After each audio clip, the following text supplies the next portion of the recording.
I'm wondering if you have ever heard of someone called Jean-Paul Sartre. Sartre was a 20th century communist, atheist, French philosopher.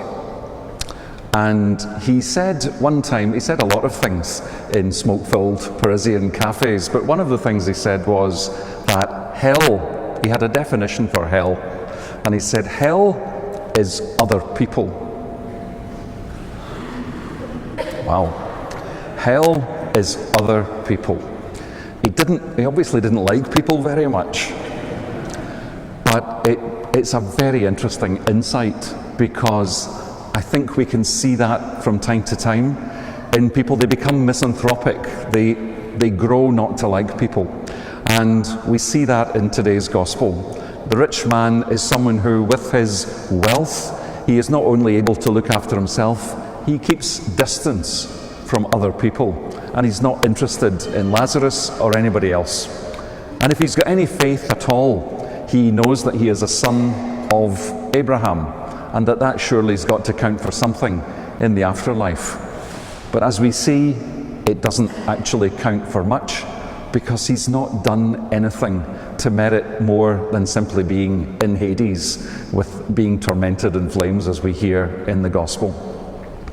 And there's a lesson, a very important lesson for us there.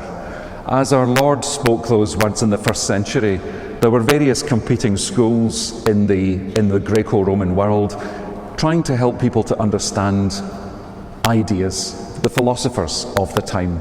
One of them was the Epicureans, and we still use the word Epicurean today, and we imagine that they are people who are wealthy and distant and are only interested in the good things in life. And the Epicureans appealed to people with lots of money, and they were able to afford to keep their distance from society. Epicurus, the founder of the school, said, "Don't get involved in society. There is no such thing as society." Something we heard Margaret Thatcher say a couple of years ago when I was younger. And he also said, don't serve in the army, don't take up public office, don't get involved. Go and live in an island somewhere. Look after yourself, be good to yourself, and don't let the world disturb you. That was Epicurus, and that's a little bit of what the rich man is in today's gospel. Christianity comes at that completely from another point of view. It takes the opposite point of view. Christianity and a group called the Stoics, the Stoic philosophers, they took it differently. They said, no, we have to be engaged. We have to take our place in society. We have to serve in the army. We have to be good to the poor. We have a duty. There is such a thing as a society, and therefore all of us must contribute by what we say and do to the building up of a good civic society. And that's where Christianity fitted into that picture. And so the gospel reading, where our Lord is telling us about Lazarus, the poor man, being in the bosom of Abraham and the rich man being excluded, starts to make a little bit more sense. That Christianity, what our Lord is teaching us today, is that we have a duty to engage.